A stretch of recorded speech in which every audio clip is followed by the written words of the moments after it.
পয়গম্বর বলেন, রে মুআজ, এ মুআজ, আমি তোমাকে এমন একটা সম্প্রদায়ের নিকট পাঠাইতেছি। ও মুআজ, তুমি জানো ওই সম্প্রদায়ের মধ্যে ইহুদি এবং খ্রিস্টানরা বসবাস করে। মুআজ, তুমি যাও যাও, ওই সম্প্রদায়ের কাছে সর্বপ্রথম তুমি যেটা বলবা, তুমি সর্বপ্রথম বলবা লা ইলাহা ইল্লাল্লাহ। হে মুআজ, দুনিয়ার জমিনের মধ্যে পয়গম্বর জানায়া দিলেন, হে মুআজ, মুআজ হলেন নবীর একজন সাহাবী। যাও যাও, তোমাকে আমি এমন দেশে প্রেরণ করতেছি যেখানে মানুষগুলি ইহুদি খ্রিস্টান, তারা এই ধর্মের অনুসারী হয়ে সেখানে তারা বসবাস করতেছে।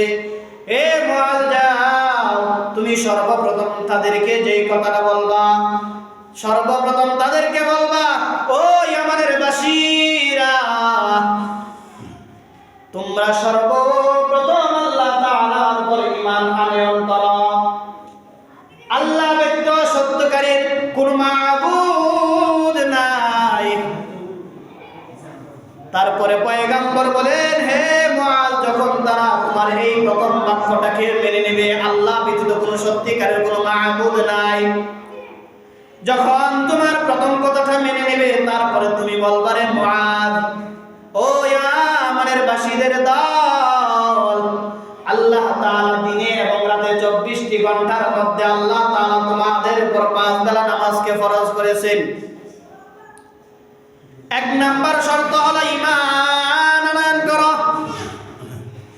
ঈমান আনয়ন করার পর তাদেরকে বল 5 ওয়াক্ত সালাত আল্লাহ নিজে তোমাদের উপর ফরজ করেছেন।